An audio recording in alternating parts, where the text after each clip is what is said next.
કાંકરેજમાં overload રેતીના 10 dumper ઝડપાયા. હવે બિનઅધિકૃત ખનન સામે કાર્યવાહીની માંગ ઉઠી. બનાસકાંઠા જિલ્લાના કાંકરેજ તાલુકાના કંબોઈ ચોકડી નજીક ઓવરલોડ રેતી ભરેલા 10 ડમ્પરો સામે કાંકરેજના મામલતદાર ગૌતમ દરજીએ કાર્યવાહી હાથ ધરી હતી. મામલતદારે પાલનપુર ખાણ ખનીજ વિભાગને રિપોર્ટ કરતા વિભાગની ટીમે સ્થળ પર તપાસ કરીને અંદાજે ₹2 થી 3 કરોડનો મુદ્દામાલ જપ્ત કર્યો હતો.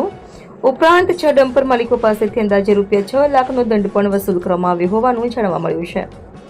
સૂત્રોના જણાવ્યા મુજબ તમામ ડમ્પરો પાસે રોયલ્ટી પાસ હતા, પરંતુ ઓવરલોડ રેતી ભરાઈ વહન થતું હોવાથી દંડનીય કાર્યવાહી કરવામાં આવી હતી. જોકે સ્થાનિકોમાં ચર્ચા છે કે કંબોઈ ચોકડી વિસ્તારમાં ખાણ ખનીજ વિભાગની ટીમ તૈનાત હોવા છતાં રાત દિવસ રેતી ભરેલા ડમ્પરોની અવરજવર યથાવત રહે છે અને ધૂળના કારણે ટ્રાફિક તેમજ સ્થાનિક લોકોને મુશ્કેલીઓનો સામનો કરવો પડે છે. લોકોનો આક્ષેપ છે કે આવા વાહનો સાથે નિયમિત કાર્યવાહી થતી નથી. જિલ્લા કલેક્ટર જાહેરનામા મુજબ સાંજે 6 વાગ્યા બાદ રેતી ભરેલા વાહનોમાં પરિવહન પર પ્રતિબંધ હોવા છતાં બનાસ નદી વિસ્તારમાં રાત્રિના સમયે ખનન અને પરિવહન થતું હોવાના આક્ષેપો પણ લોકમુખે ચર્ચાઈ રહ્યા છે. જો કે આક્ષેપોની સત્તાવાર પુષ્ટિ થઈ નથી.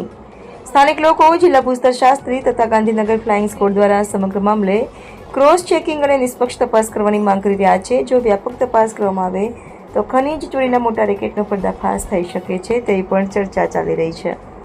કાંકરેજ મામલતદાર દ્વારા કરવામાં આવેલી કાર્યવાહી તેમજ પાલનપુર ખાણ ખનીજ વિભાગ દ્વારા દંડ વસૂલવાની કામગીરીને લઈને લોકો સરાહનીય ગણાવી રહ્યા છે. જોકે સાથે જ બિનઅધિકૃત રીતે ખનીજ ચોરી કરતા તત્વો સામે કડક કાર્યવાહી ક્યારે થશે તે અંગે લોકોમાં પ્રશ્નો ઉઠી રહ્યા છે.